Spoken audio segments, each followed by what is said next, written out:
This is the Extra Point Podcast from Arizona's Family. All right, just about set to get started with the second half of the season for the Arizona Diamondbacks. Are they going to the playoffs? Will they regress? Let's talk to a man who actually wrote an article today about that on Sports Illustrated's Inside the Diamondbacks, the one, the only Jack Sommers. You see him down at Chase Field. You hear his questions nightly on the Extra Point. We love when Jack asks questions. Joining us here on the podcast. Jack, first of all, how was your All-Star break? It was fantastic. Had a great time. Enjoyed watching the Diamondbacks All-Stars and had a little bit of time off, so it was good. All right, I have one bone to pick with baseball. I say get rid of the All-Star uniforms. How do you come out on that deal? I am 100% with you. I do not like it at all. Even if they designed them better, I probably wouldn't like it. I'd prefer them be in their team uniforms. I think it makes the players more easily identifiable. Well, and it's such a good moment, too. I don't think we talked about the podcast taking this kind of turn right out of the box. But, to give a guy a moment to tip his hat on national TV, and they kind of ran out in some weird football way, and it just seemed like whoever produced the All-Star game had never seen one before. Yeah, it was very awkward. I mean, there are certain traditions that are worthwhile keeping, and having them line up on the baselines and be in their own uniforms. When you look at pictures of old All-Star games from years past, you immediately recognizable because they're in their own uniforms. And these homogenous uniforms, to me, they all kind of blend together. Yeah, and if those kids can get off my lawn at home as well, that would be cool. I'm an old curmudgeon here. Okay, so let's talk about the Diamondbacks. This young, exciting, fun team I love surprises in Valley Sports. It seems like when teams don't have a whole lot of expected, we've had this happen a couple times, they come out of nowhere. Do you feel like the Diamondbacks technically came out of nowhere to take the lead in the National League West so early this summer with what they have on the roster? Well, it was certainly unexpected. I mean, the second half of last season provided a lot of encouragement, right? There was some really good young performances from players that came up, and exciting brand of baseball, stealing bases, playing good defense, a bit more hitting. Of course, you got, Corbin Carroll, Jake McCarthy was great last year. And of course, Zach Gallen had the second half for the ages with his 44 and the third scoreless inning streak. So there was a lot to like about what we saw in the second half. But, on paper, prognosticators, statistical projections, all of that, Vegas lines, all had them in the vicinity of a 500 team, right? Some had 77, 78 wins, some a little more optimistic around 81 or 82. But I don't think anybody expected them to come out and take control of the division for as long as they did in the first half. What do you think was the key or the keys to the Diamondbacks leading the West for most of the first half? Well, I would say that up until the final 2 weeks before the break, scoring over 5 runs a game was a big key, right? They got a lot of really good offense. Some of it might have been a little bit of overperformance, but the offense carried them as well as their good defensive play. And offense is everything, right? The pressure they put on teams with their base running, the best base running team in the league. But it wasn't just that. I mean, they were in the top 5 in measures like OPS and of course, runs scored. So despite some of the issues that they've had on the pitching side, they managed to, run up a win total pretty much on the basis of a good offense.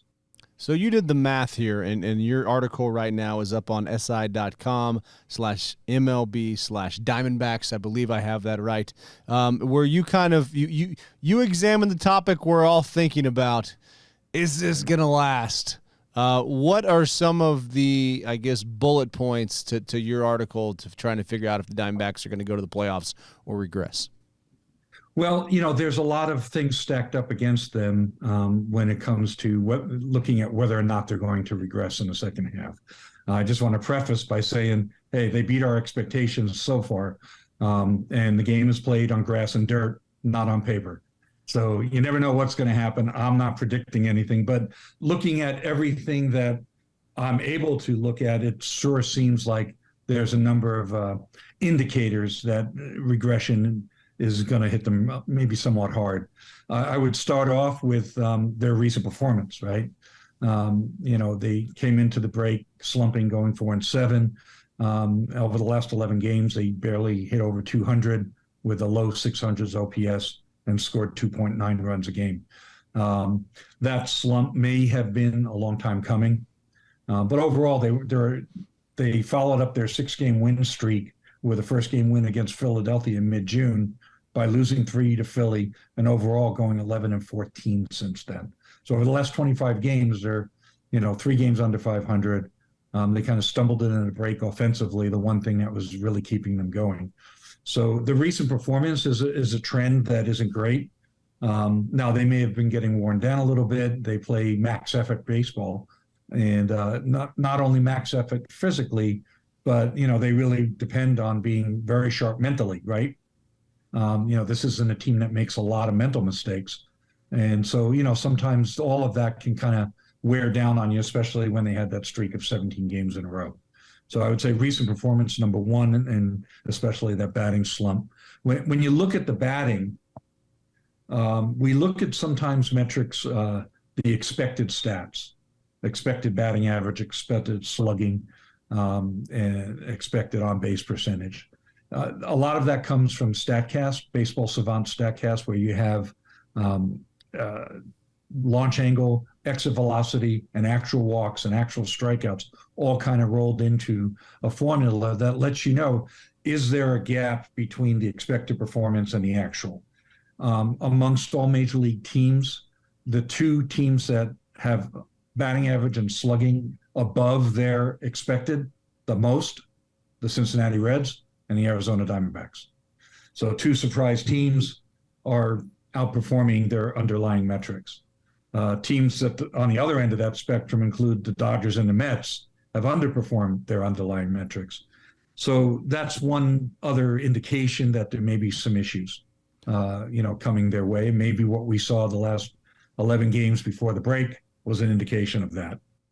Well, I'm old enough to remember in 2007, I was actually just talking to Chris Young about this when he was at Chase Field for the MLB Combine, when they went to the playoffs with a negative run differential. So my question to you, and I love asking people the question because I love stats. I love getting into it. Is there a stat for clutch? Is there a stat for the answer backs? Well, in April, they hit 301 with runners in scoring position, or 300 on the nose, excuse me. Since then, it's about 230. Interesting. It's not predictable. So if you're asking me, are they clutch? Are they going to outperform everything going forward? I can't answer that. Nobody can.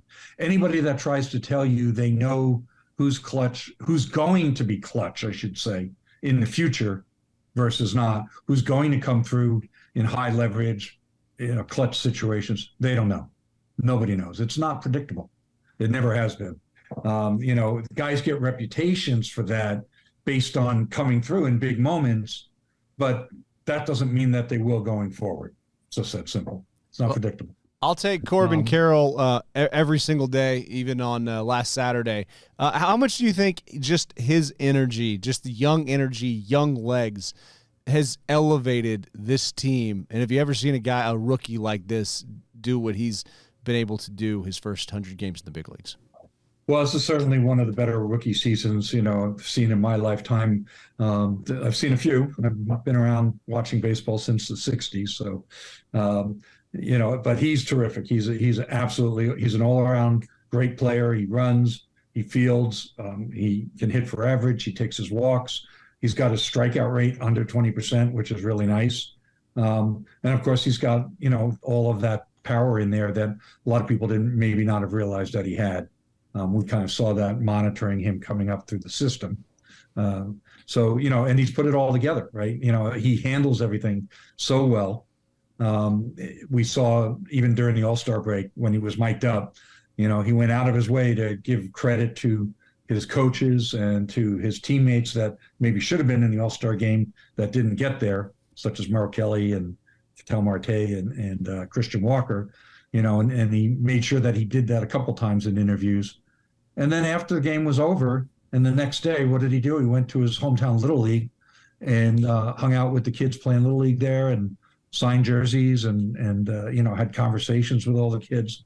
Instead of taking a day off and just chilling, he went and gave back to his community. So that's the character and the type of person you have. You roll all that up into one package, and clearly the Diamondbacks extended the right guy. I wonder if he hits the wall. And getting back to your article and regression, and it's kind of a negative thing to talk about, but I feel like it's very topical, and I applaud you for having the guts to write it and examine it and see where we are. And I think everybody who follows this team and has enjoyed it wants the magic to continue, and why not? But when you look at the numbers, you say, okay, here's where they're at. And Mike Hazen's looking at it. Emi Osade's looking at it and saying, okay, how can we get better? What are some of the other factors there in your article that you think, okay, well, the forecast? Yeah.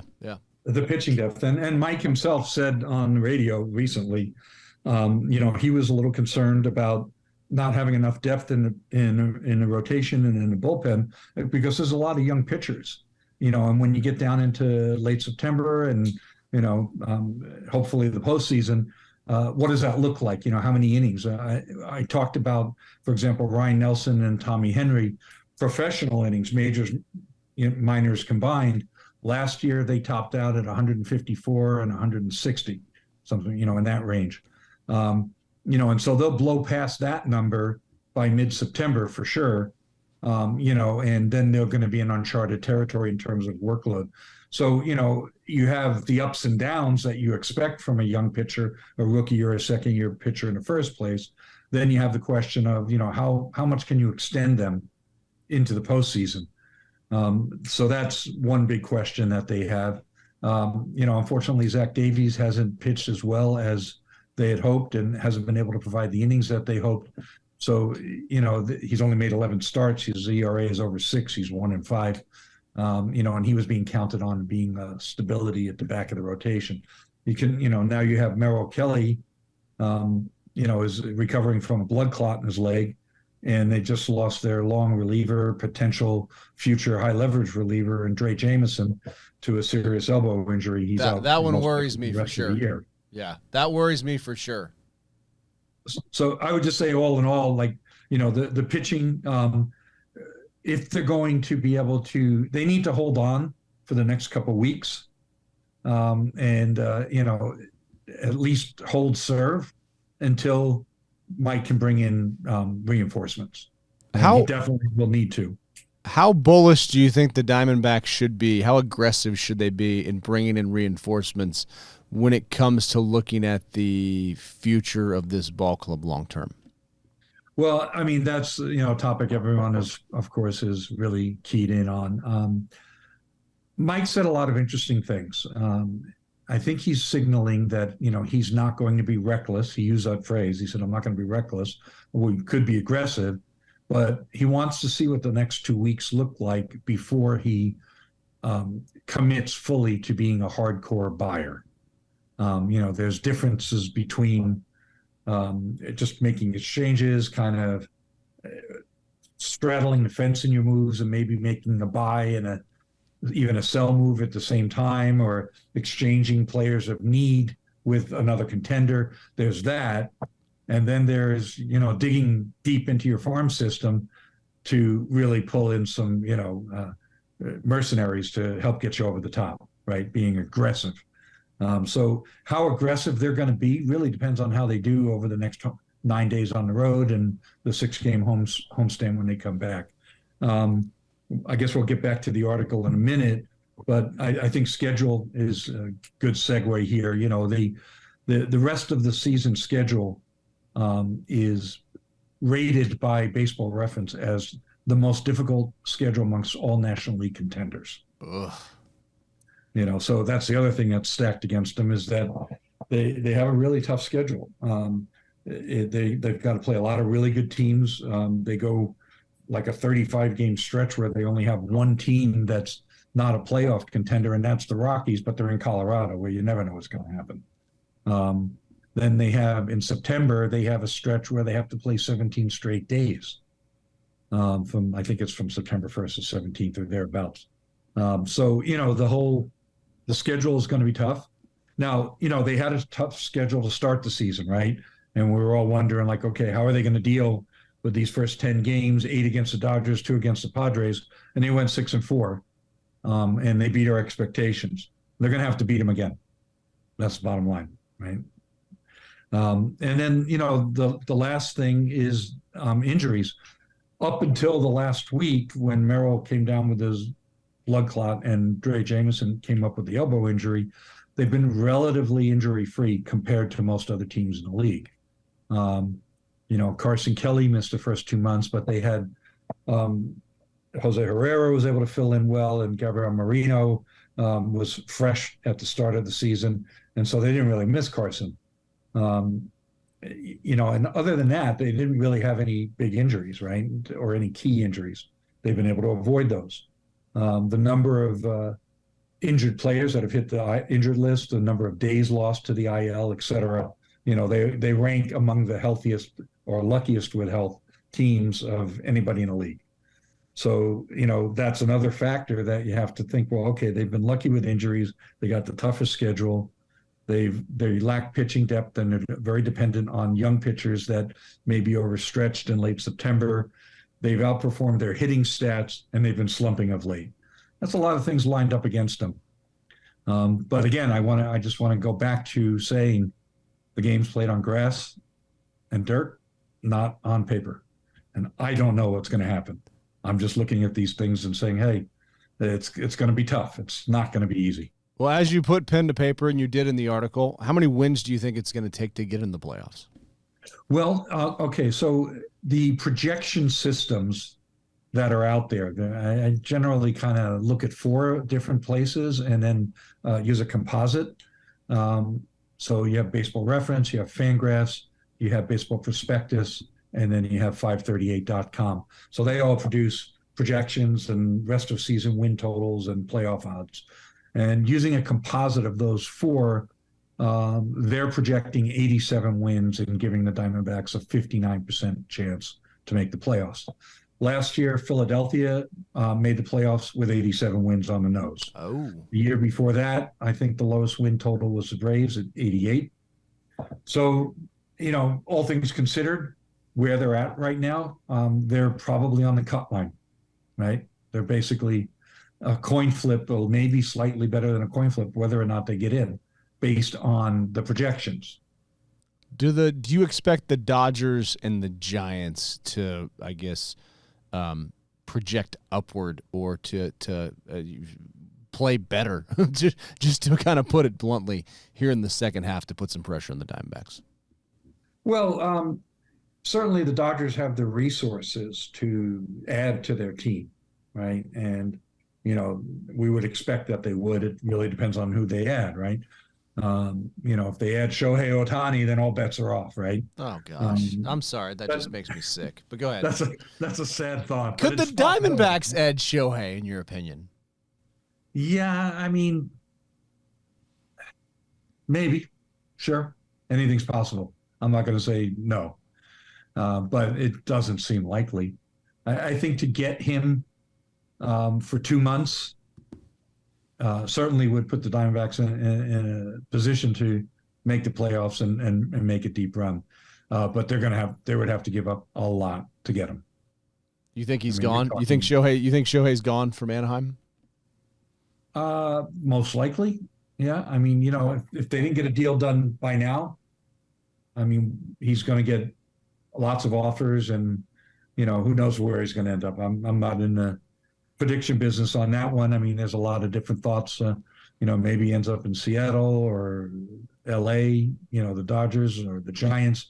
I mean, I would guess he would end up on the West Coast, but can't rule out teams like the Yankees and the Red Sox and the Cubs. But I mean, with Shohei, the 10-year, $500 million that's being thrown around, or whatever they think he's going to get. I mean, yeah, he's worth $50-60 million a year right now as a two-way player. But I don't think he's going to be a two-way player into his mid-late 30s. So I don't know. Interesting. Right? I mean, at the age of 36, is he going to go out there and qualify for the ERA title as a pitcher and qualify for the batting title as a hitter at age 36? I kind of don't think so. Which one goes first? Oh, this is fascinating. If you're Shohei, what do you focus on? Well, I mean, he's going to pitch for as long as he can, right? Pitchers get hurt eventually. He's already had one major surgery, right? So, it's hard to say. But I would guess that his effectiveness as a pitcher would wane before his bat goes. Interesting. All right. So as we're looking at the rest of the article here, looking at the metrics going forward, what are you watching? What are the numbers you're watching here in the next 9 days, whether it be Diamondbacks as they head to Toronto, Atlanta, and Cincinnati, or something around baseball that's going to give us an indication that there will be postseason baseball or there won't be postseason baseball in the desert? Well, at the end of the day, it comes down to wins and losses, right? It's my favorite metric, by the way. They have to go out and win ball games right now in order for their general manager to be a hardcore buyer. Those are Mike Hazen's words, not mine. He's looking at the next 2 weeks, and those 2 weeks are going to determine whether or not he's a hardcore buyer. So at that point, however they can cobble together the wins, they've got to find a way. They got this tough 9-game home streak, road trip, where they're playing, 3 teams that are all 50 or more win teams, right? And the Blue Jays and the Braves, and then who they got after? The Reds, yeah, which is the scariest one, in my opinion. Even though I think the Braves are great. Then they come home and they play the Cardinals, who may be last gasping to try to stay alive and not be sellers, but I think they're past the point of no return. And then you have the Mariners, who are still in the fight, both for their division and the AL wild card, and have been playing well of late. So that's it. I mean, those 15 games, they've got to win at least 8 of them, I think, or 9, in order for Mike to feel like really confident, like, okay, this is the time to go all in.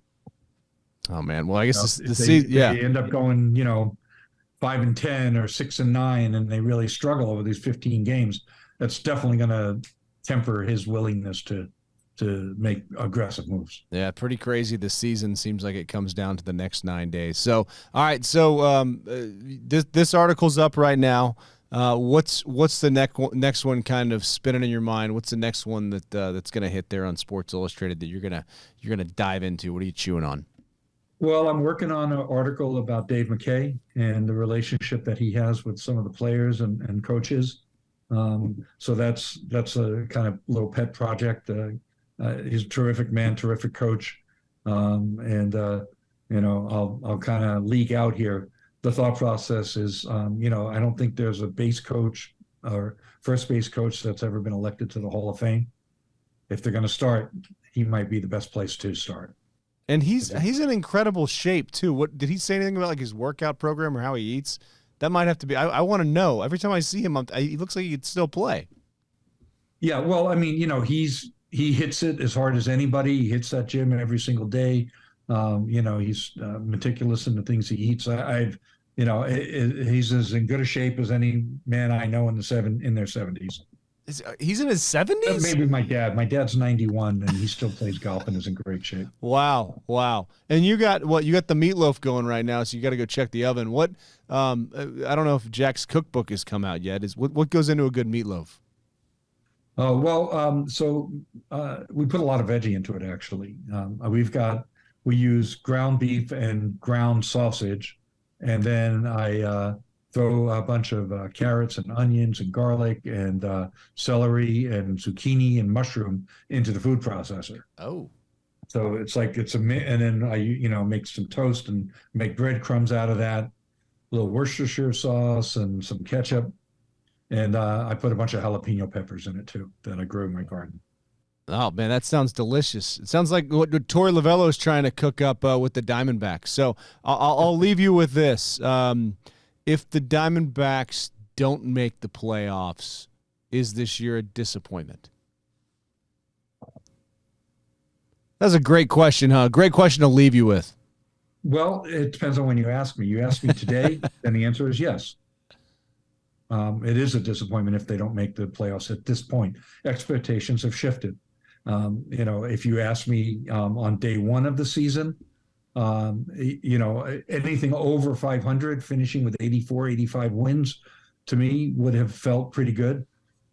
Mike himself said, his goals, or the way he would define a successful season, was whether or not he could be a buyer at the trade deadline and whether or not he could play meaningful games in September. So he's on the precipice of meeting his goals for the season. And the team has exceeded my expectations for sure. So ask me today, look, sometimes I report, sometimes I analyze, and sometimes I react and I'm a fan. I'm all three. Well, it was, the fan in me hopes and expects them to make the playoffs, and it really does. No, it's been so fun to watch. It's been so fun to talk baseball with you and cooking, and love to get down and maybe put you on TV at some point. But you do a great job. Once again, could you just tell people where to find your stuff and how they can access what you're writing? So we're part of the Sports Illustrated Publishing Network under Fan Nations. The name of the site is Inside the Diamondbacks, and the URL is si.com/MLB/Diamondbacks. Awesome. Well, hey, thanks for the time. Enjoy the meatloaf, and we'll see you probably in about 2 weeks out at the old ballpark. Awesome, Mark. Look forward to it. Thank you. The Extra Point Podcast is a production of 3TV, CBS 5, and azfamily.com in Phoenix, Arizona.